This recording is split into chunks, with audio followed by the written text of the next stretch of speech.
Hi, welcome to another episode of Comics Review. I'm your host, Kevin Starkey. The first comic I'm going to talk about today is Star Wars Agent of the Empire.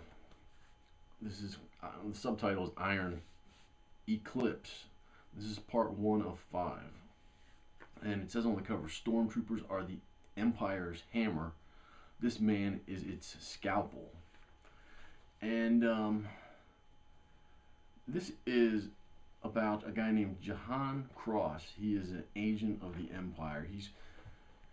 He's almost like a. It reminded me of almost like a James Bond spy type character where he has like immunity from, like diplomatic immunity or whatever. He can go different places and kill people and all this kind of stuff. And this takes place in the Star Wars universe during, like, right before the first original movie. So that's episode 4. So this takes place during, right before that. And Han Solo and Chewbacca's in this story. And this guy, Cross, has his own, like, robot. It's given him by the agency. There's this, guy, almost like in James Bond, there's a Q guy that deals with all the gadgets and the cars and stuff. And there's sort of a similar character in this. The guy that created this robot. And it's a really cool story. I'm really glad I picked it up. I almost didn't. I think the main draw for me was that Han Solo and Chewbacca were in it. And I thought, well, those are some people I know. At least, that'll help to be able to get into the story since there's characters in it that I'll know. Good artwork, really neat story, good writing. Definitely recommend this if you're a Star Wars fan. It's a lot of fun so far, and I think it'll be good. I'm definitely gonna stick with it. I'd rate this a good 3.5 out of 5.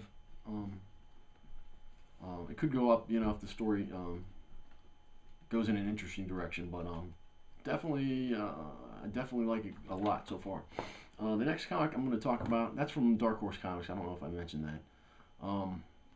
The next comic I'm going to talk about, this is Pigs #4 from Image Comics. I've talked about this series before.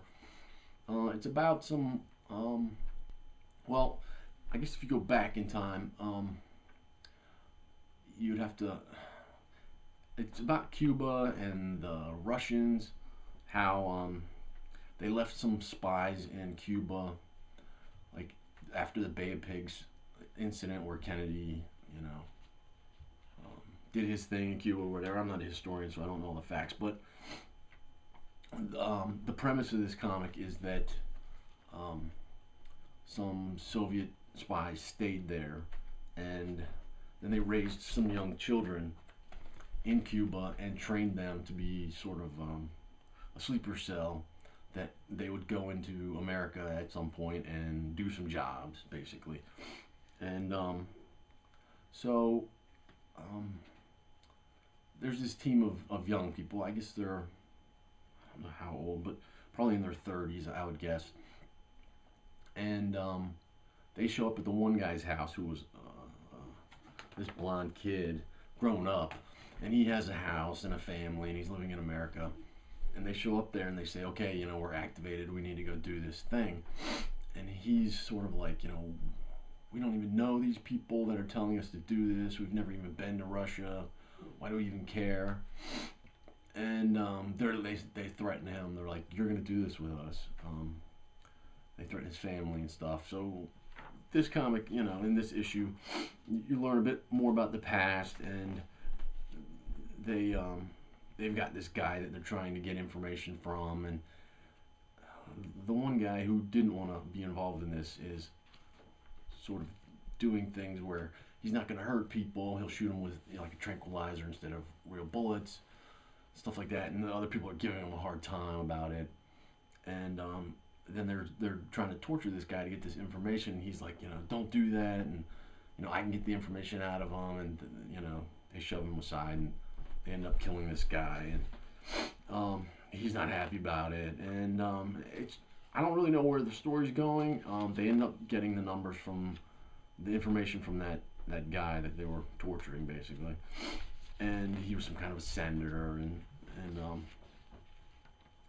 and then there's another part of the story where there's an older lady who I guess is connected to these young people in some way, and she's at a police station and they're questioning her. And, it's really a neat story. I'm really enjoying it a lot.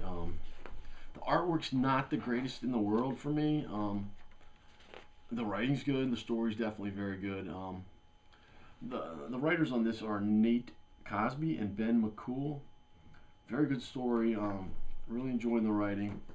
Here's some shots of the artwork. It's just okay for me. I would rate it as like a 2.5 out of 5 stars, just on the art. The story though is a lot of fun. Definitely a 4 out of 5. And the writing is very good. 4 out of 5 also. So I guess overall I'd have to rate it maybe a 3.5. Really enjoying that. Definitely, if you haven't checked it out yet, you might want to try to pick it up. Now the next comic I'm going to talk about, this is The Strain. This is issue 1 from Dark Horse Comics.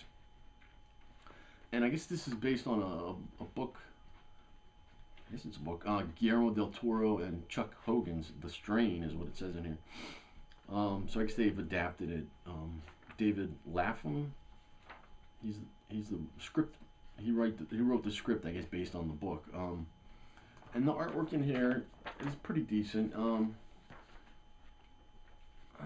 know, it's a story about vampires. Let me read you what it says on the front here. It says, "They've always been here, vampires, in secret and in darkness, waiting. Now their time has come. In 1 week, Manhattan will be gone. In 1 month, the country. In 2 months, the world."